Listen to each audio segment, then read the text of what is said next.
Til þess að vita hvað nemendum fannst og finnst kosningarnar þá fórum við á Student.is á stúfana og spurðum nokkra nemendur skólans, eða þá sem vildu allan að svara okkur, út í kosningaþátttöku þeirra og af hverju þeir kusu það sem þeir kusu. Ertu búinn að kjósa? Ég búinn að kjósa, en ég kannski geti kynnt mér þetta svona til hins ítrasta. Það svona, ég hef ekki séð neitt svona mun á fylkingunum. Tók eiginlega bara svona nefna handahófi á sikkurum listanum og setti þau svona bara bjóti minni eigin lista. Og tók það sem var svona neðst á listanum og setti þau svona efst.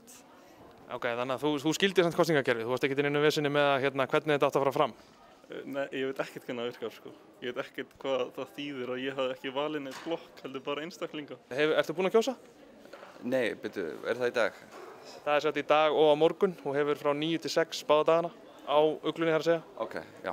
Gæti verið eftir síðasta árum í háskólanum eftir 11 ár, þannig að ég kannski ákveði að prófa að kjósa svona einu sinni. Og í raun og veru þá hefur þetta engin langtíma áhrif og svo hefur ég mjög fút út í hreyfingarnar vegna þess að þau hafa engan áhuga á doktorsnemum eða okkar hagsmunum. Ég er búinn að kjósa, kaus í morgun. Ok, og viltu gefa upp hvað þú kaust eða hvernig þú kaust?